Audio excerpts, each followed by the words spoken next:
It's been a while since you showed up here.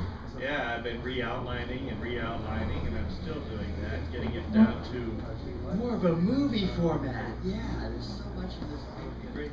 This is actually, just a moment, maybe I ought to try the sound for a second. Say when? When?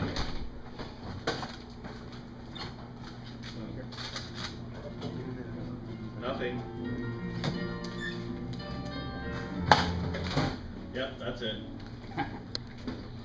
Well, this is actually about my superheroine, Holly Svensson, who's the mightiest superhero on Earth. And she was transported temporarily into another dimension where she met her dearly beloved mother, who she hadn't seen since she was 2 years old. And now she's returned back to her home dimension, but her mother has to stay behind. This is it's going to be kind of a wicked stepmother fairy tale type spoof. Anyhow, epilogue, the weepy goodbye. Well, the mightiest super on Earth said as she blinked back tears and waved and waved and waved goodbye. This is awkward. Her cape and blonde hair waving gently in an ocean breeze, Holly was back in her hometown of Small Beach. 30 feet behind her was the Geek Guy's Coffee and Comic Shop. 15 feet in front of her was a still open dimensional portal through which the heroes of that dimension, front and center being Holly's mother, were still waving goodbye with tiring arms. The dimensional portal had stayed open longer than expected. To Holly's side was Cal the Intellectual, whose black Batman-esque body armor costume was comfortable even on that sunny day. Holly's left arm cradled the large leather-bound graphic novel written by Holly's mother. Cal saw that Holly was sadly smiling, her big blue eyes focused longingly on her mother, turned their pleading up to 11. Mom, one last verse?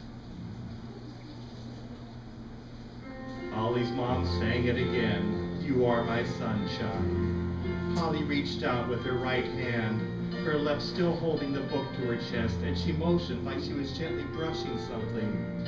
Cal instantly deduced. He looked to the porthole. Holly's misty-eyed mother smiled as she sang. Her long, light brown hair rippled to the stroking of Holly's invisible, long-reaching telekinetic hand. Holly sighed. A tear ran down her cheek, and the author sniffed, This is breaking my heart. Holly's mom sang, Please don't take my sunshine. And the portal winked out, all gone.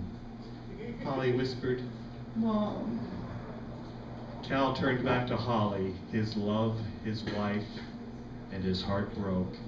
Her face stricken, Holly reached her hand further, reaching and groping, finding only empty air. With both arms, she hugged the thick graphic novel, slightly compressing her double D chest. She bowed her head, blonde tresses falling forward. She sobbingly gasped. Cal took one intellect astride to stand in front of Holly, spreading his dark cape in the scary Batman fashion that Holly adored. Cal hugged her and patted her back. He spoke softly in her ear, despite his voice's intellect a resonance that frightened criminals.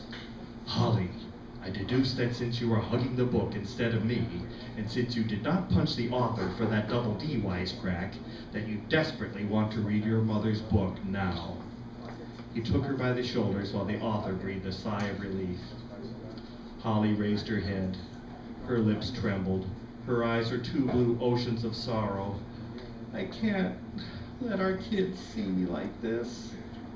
Cal spoke again. Holly, I'll inform the supers, the police, your Uncle Pops, everyone that we are back. I'll go home and take care of Kara and Bruce. In an hour, we'll join you. I calculate that by then you will have consumed 12 iced mochas and you will want to show the kids pictures of their grandparents. Still hugging her book, Holly kissed Cal gently, leaving a taste of tears. Thank you. Kaboom! A muscle-bound meteor had impacted less than 20 feet from Holly and Cal. Not him, thought Cal. Anybody but him. Hairy headbutt, all super hulking muscles, 6'11" of him, stood up in the crater he had just gouged into the sidewalk. His boxy gloved fists held large dollar-sign logoed canvas bags stuffed as full as his head was empty. Bwahaha! Harry rob bank! Harry rich! Harry buy big car, sexy girl, 10 gallons of beer, and 50 pounds of steak! Harry spotted Holly, and he froze, and Holly moaned. Harry's face exploded with fury. No! Blonde super lady not take Harry's money! Harry make lady go away! Put him up! He raised his fist like a boxing gorilla and cracked the sidewalk as he stomped towards Holly. Put him up! Holly handed the graphic novel to Cal. She put him up, and her tears flowed again. Harry's fist flew with the force of 50 pile drivers and froze inches from Holly's tear-streaked face.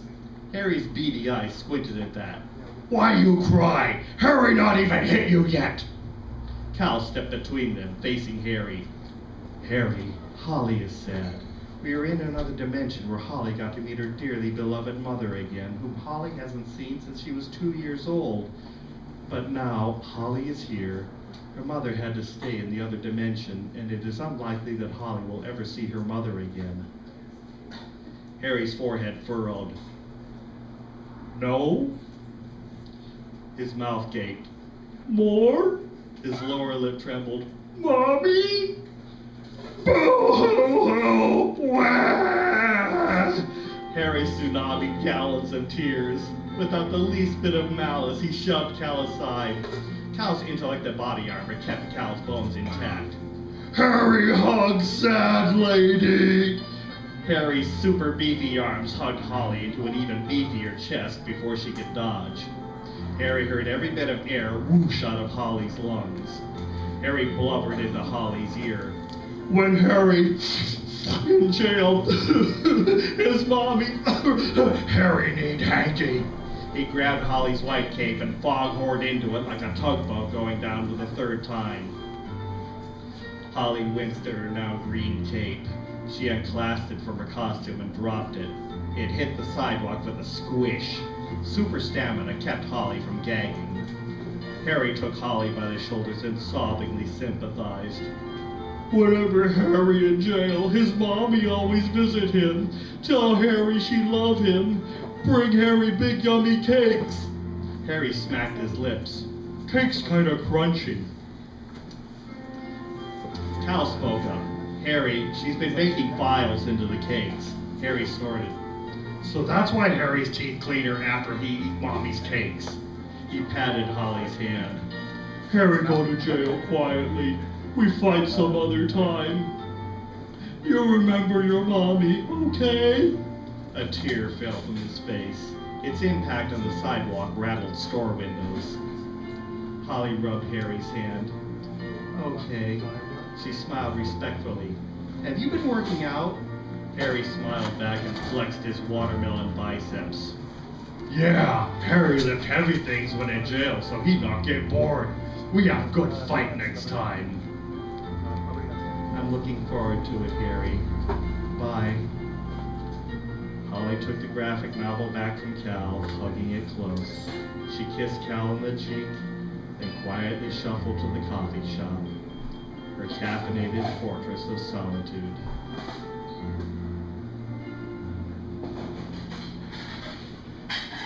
That's it.